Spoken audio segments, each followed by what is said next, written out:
rompre les liens de la mort. Bien-aimé dans le Seigneur, j'ai l'habitude de dire à quelqu'un que la principale porte d'entrée de l'ennemi dans ta vie, c'est d'abord ta famille. Amen. C'est la famille. C'est là où tout se dessine. C'est là où tout commence. Et 4 portes d'entrée. La première porte, c'était le jour de ta naissance. Amen. Amen. Le jour de ta naissance par le cordon ombilical. C'est là où l'ennemi attaque facilement. Voilà la première porte. La deuxième porte où l'ennemi attaque quelqu'un, c'est la terre. La troisième porte où l'ennemi attaque, c'est le sexe, le rapport sexuel. Et la quatrième porte et la dernière, c'est ta bouche. Amen. Aujourd'hui, j'aimerais que tu ouvres grandement tes oreilles et que tu essayes de comprendre ce qui ne va pas avec toi dans ta vie. Pourquoi il y a tant de combats? Est-ce que c'est par le lien du cordon ombilical? Est-ce que c'est par la terre que l'ennemi t'avait attaqué? C'est par des multiples rapports sexuels dont l'ennemi te domine, ou c'est par ta bouche? Est-ce que tu as déjà fermé 2 ou 3, 4 portes d'entrée? Est-ce que tu peux les briser? Raison pour laquelle la Bible nous dit que ceux qui vivaient dans les chaînes des ténèbres ne pouvaient qu'être captifs. Pourquoi? Parce que lorsque les ténèbres t'ont déjà envahi, tu ne sers à rien. Tu ne sers absolument à rien. Alors on va attaquer ce pan. Raison pour laquelle je dis c'est commencer par ta famille. Il y a tellement de liens qui nous tiennent en captivité, dont on se pose tant de questions. On se demande si on a trop péché, raison pour laquelle on stagne. On se demande si ses parents avaient tellement péché, raison pour laquelle on n'avance pas. Je crois bien qu'ici également, ici dans cette salle, je t'avais fait comprendre que on ne peut pas prospérer si et seulement si la terre dont tu te dis propriétaire, tu ne l'es pas. Soit ça avait été vendu avant ta naissance, soit ça avait été volé par l'ennemi, soit ça avait été arraché par l'ennemi. Alors, beaucoup de choses ne peuvent pas être contrôlées par toi dans le règne de l'esprit. Les liens de famille, on peut les citer, les liens de nom. Tu es maudit à cause du nom que tu portes. Tu es maudit à cause des liens de sang. Tu es maudit à cause de la personne qui t'avait accouché. Le plus souvent, lorsque ta mère ou bien ton frère qui a des enfants, on te maudit. Lorsque tu te retrouves donc dans cette vie, dans cette famille, qu'est-ce que tu peux devenir? Tu peux te retrouver même que ton père et ta mère t'ont accouché dans la même maison, t'ont fait grandir dans la même maison, mais ce genre de cas existait. Soit il y avait même le célibat dans la même maison. Le célibat existe dans le foyer. Amen. Le célibat existe dans le foyer. Amen. Je parle à quelqu'un. Quelqu'un se demande pourquoi et comment. Tu es marié de nom. Tu es marié de nom. Tu as fait des enfants et tu es marié. Tu t'occupes de ces enfants, ton mari ne demande absolument rien. T'acheter même un habit, nada. Et que quelqu'un naît normalement, il grandit à un certain moment, il devient comme aliéné mental. Ça existait avant, ça existe aujourd'hui dans ta maison. Ça, c'est des liens qu'il faut briser. Et c'est ce que nous voulons prier ce soir. Que les ténèbres s'éloignent de nous. Il y a les liens de la mort précoce. Il y a des liens d'accident. Amen. Les liens d'accident. La mort précoce peut survenir dans différents cas. Tu te demandes pourquoi. Vous allez constater que certains ont ce problème. Le jour qu'ils sont nés, leurs mamans sont mortes. Et cela se dessine également chez elle, si c'est une femme. Du moment où elle est enceinte, elle est trop attaquée. Voilà les signes qui sont en train d'arriver. Il faut briser ça. Il faut briser ça. Du moment où l'ennemi arrive donc à prendre possession de toutes tes pensées, que tu ne peux pas chercher la voix de Dieu, tu vas subir la même chose. Je parle à quelqu'un. Il y a certaines femmes qui peuvent faire des hommes, des garçons, mais le jour qu'elle est enceinte d'une fille, soit c'est une fausse couche, soit l'enfant meurt. Elle-même, elle est menacée de mourir. Ce sont des liens de réclamation. Il faut les briser. Tu rêves constamment du sang. Méfie-toi, l'accident est proche. Je suis venu vous faire comprendre aujourd'hui que les ténèbres dont on parle ne veut pas dire qu'on vit dans la nuit. C'est des ténèbres spirituelles. Tu as épousé un homme et donc tu as fait des enfants avec cette personne. Soit il est mort, soit il t'avait chassé avec les enfants. Tu te retrouves donc avec ces enfants à les élever seuls. Mais tu vois les traits caractériels de leur père sur tes enfants. Je parle à quelqu'un ce soir.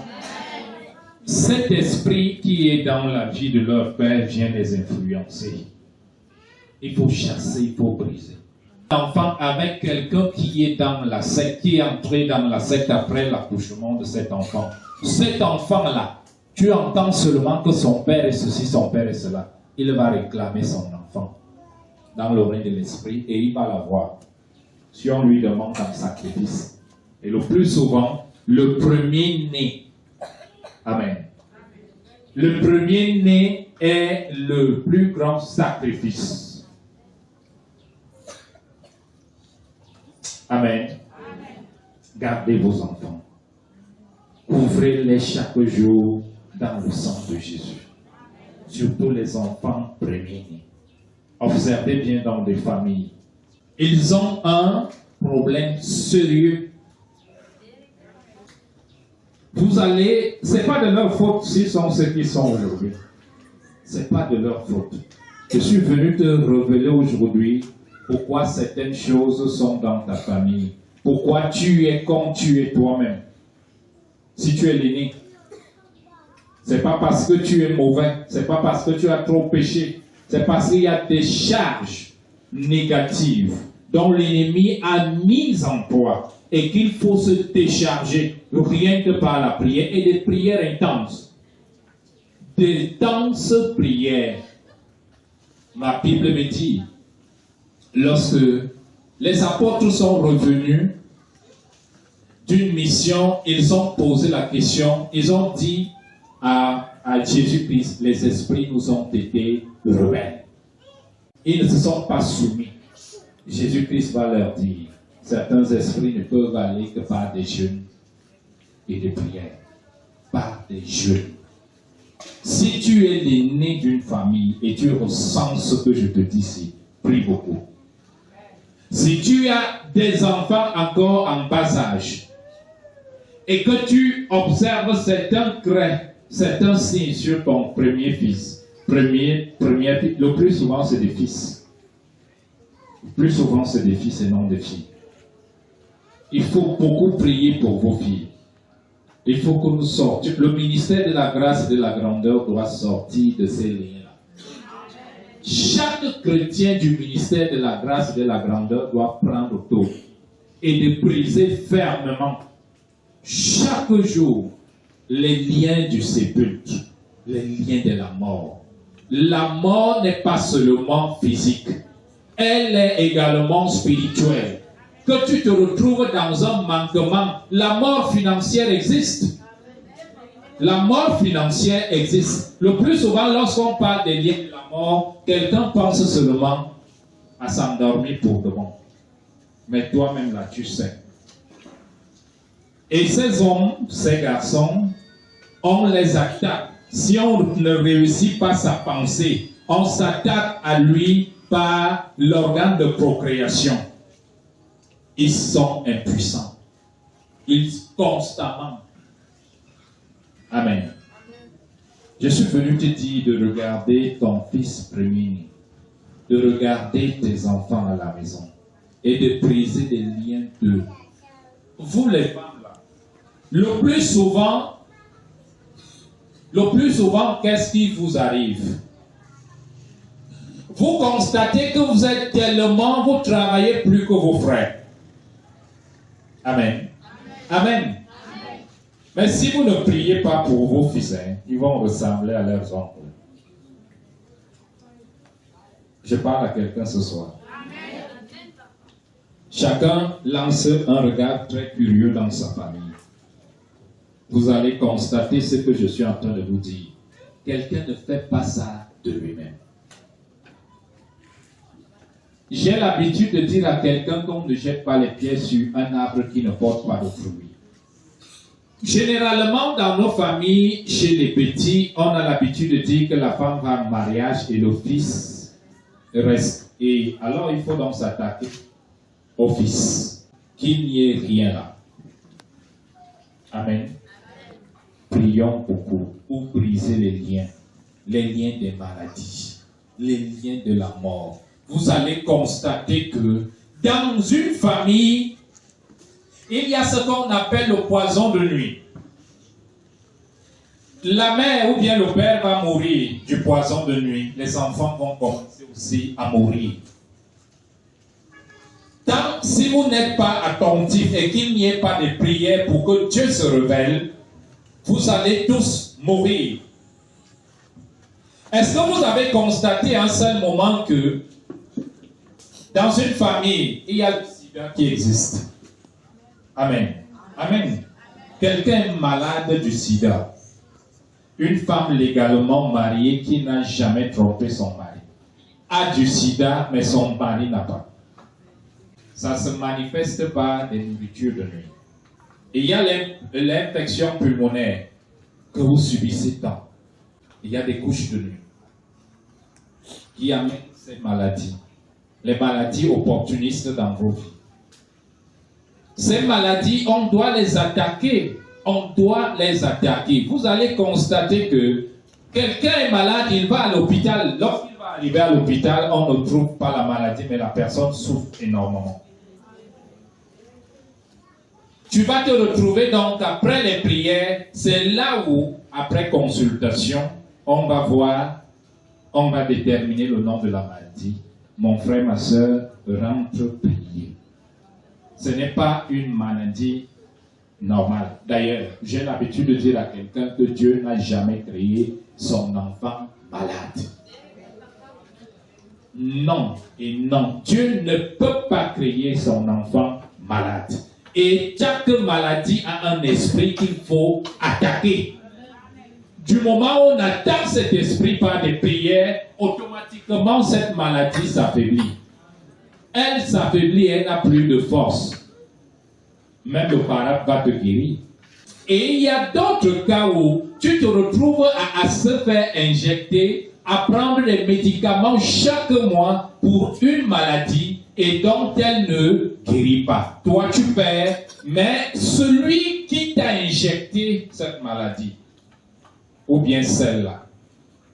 Une femme qui ne part jamais à l'hôpital, mais qui est toujours bien. Le remède qu'on met en toi, c'est sur elle qu'on met. C'est toi qui souffres. C'est ça qu'on appelle la possession. Amen. Je parle à quelqu'un ce soir. Je suis venu te dire qu'aujourd'hui, ça va déménager. Ça va déménager. On doit briser ces choses. On tâtonne un peu. On n'est même pas sûr que la prière que je fais, si ça va donner. C'est là où l'ennemi va t'attaquer. Par ce doute. Le doute ne vient pas de Dieu. Le doute n'est pas un bon esprit. C'est un esprit d'assujettissement. C'est un esprit qui te rend esclave. Esclave sur tout ce que tu peux faire. Tu ne peux même pas savoir que tu peux progresser. Tu ne peux pas, puisque quand on te parle, par exemple, quand on te parle pour chercher un emploi, l'ennemi vient te communiquer que laisse-moi cette histoire. Tu connais ta position. Tu ne peux pas. Tu es à quel niveau d'abord? C'est là où tu vas stagner. Et il va t'humilier à tout bout de champ. Il va t'humilier. Et il va te prouver par A plus B que tu ne peux pas. Nous allons ouvrir encore nos Bibles dans le livre de Nahum. Nahum 1, verset 13. Je briserai maintenant son joug de dessus toi, et je romprai ses liens. Pourquoi? C'est parce que les pensées te font croire que tu n'es absolument rien. Quelqu'un, vous allez constater que là où l'ennemi s'attaque à quelqu'un, c'est que tu as de l'argent. Voyez clair.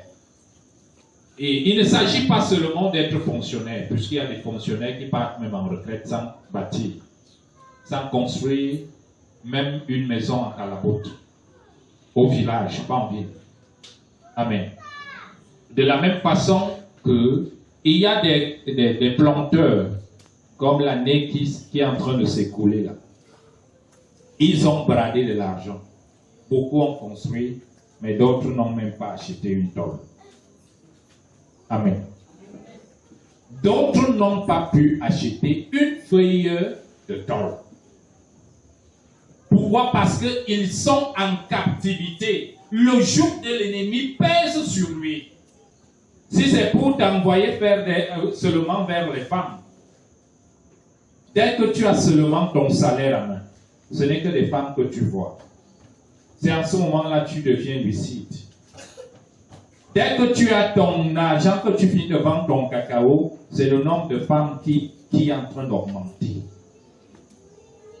Quelqu'un est capable, en ce moment-là, il est capable d'épouser une femme avec ses enfants. Ça ne lui dit rien. Mais il sera lucide quand ça va finir. Amen. C'est des alcools. Quelqu'un ne tombe pas dans l'alcoolisme normalement, c'est-à-dire quelqu'un de conscient. Tu ne peux pas. Tu ne peux pas. Je suis venu te dire que même l'esprit d'alcoolisme, même l'esprit de tabagisme, même l'esprit de bordellerie, cela ne vient pas de Dieu. Dieu parle contre les excès. Il a interdit des excès, mais il a permis seulement qu'on prie avec excès, puisqu'il dit prier sans cesse. Il avait interdit les excès parce qu'il savait le plan de l'ennemi. Cela veut pour preuve, lorsque tu aimes ton enfant, plus que toi-même, cet enfant va te décevoir et tu risques d'avoir une crise d'AVC. Oui, puisque l'ennemi utilise cet enfant contre toi. Et il va pousser un amour démoniaque. Pourquoi? Parce que tu aimes cet enfant, tu aimes ta femme, tu vas aimer ton mari plus que toi-même.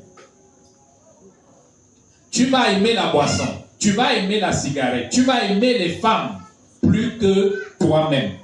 Pourquoi? Parce que tout ce qu'on fait avec excès nous détruit. mais la parole de Dieu régénère.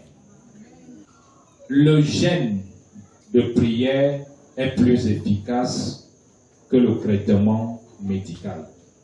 Le jeûne fait éliminer certains maux de corps. Le jeûne est capable de briser ou alors de broyer le mauvais cholestérol qui est dans notre organisme. C'est-à-dire, plus tu ne manges pas constamment, plus le cholestérol ne peut pas se concentrer. Ce que ton corps va réclamer, ça sera de l'eau. Et l'eau est un épurateur. Amen. Mais lorsque tu parles de Dieu à ta famille, le voilà.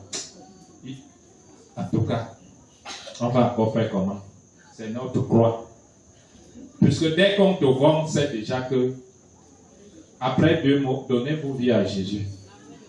Après 2 mots, et ce n'est pas bien. Tout ce qu'il trouve bien, toi tu ne trouves pas bien. Tu ne peux pas trouver ça bien. Et tu vas te retrouver que tu ne seras pas accepté par tous. Tu ne seras pas accepté par tous. Tu ne peux pas faire plaisir à tout le monde. Vaut mieux faire plaisir à Dieu. Puisque ce n'est que la seule chose que tu vas rester avec. La foi. Amen. Ce n'est que la foi qui t'amène. Le seul héritage que tu vas retrouver Jésus-Christ avec, ce n'est que la foi en Dieu. Tu peux bâtir tout ce que tu peux bâtir. Ça se détruit. Alors, bien-aimé, je suis venu te dire que l'ennemi ne joue pas. Et toi non plus, tu ne dois pas jouer.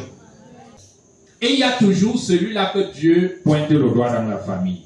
Et lorsque Dieu pointe le doigt dans la famille, il sera combattu. Même s'il n'est pas l'aîné. Et c'est ça qui fait en sorte que certains parents se trompent. Pourquoi? Parce qu'ils n'ont pas le discernement divin. Puisque s'ils avaient le discernement divin, ils allaient comprendre que voilà mon fils premier-né. Amen. Pourquoi? Parce que l'ennemi prend possession du premier-né de la chair, mais il ne prend pas possession du premier-né de l'esprit. Il ne le voit pas, il le combat fermement, mais la lumière finit par triompher. Le fils premier-né de toute famille. Il ne peut pas même être l'aîné. Alors, pour identifier, il faut avoir le discernement de Dieu. Il faut savoir combattre les ténèbres dès maintenant.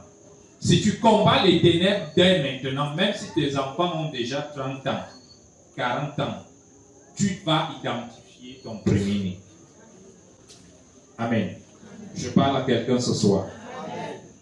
Je briserai maintenant son joug de dessus de toi et je romprai tes liens. Les liens de la mort financière. Tu vas constater que dès lors que tu as de l'argent, soit c'est la maladie qui vole, soit c'est les alcools qui vont voler, soit c'est des femmes, soit c'est des dépenses inutiles. Amen. C'est parce que l'ennemi a déjà pris possession de tes finances. Soit enterré ça quelque part, soit bloqué ça quelque part. Raison pour laquelle j'ai toujours dit à quelqu'un que tant que tu ne possèdes pas ta terre, l'ennemi va te bloquer par la terre. Et il ne te bloque par la terre, puisque la peau que tu portes ici, la chair provient de la terre, et c'est par la terre que l'ennemi va t'attaquer. Va aux États-Unis, et que l'ennemi parle à ta terre natale, tu es foutu. Tu es foutu. Possédons notre terre. Brisons ce que l'ennemi a confié à notre terre. Et nous allons être victorieux. Amen. Amen.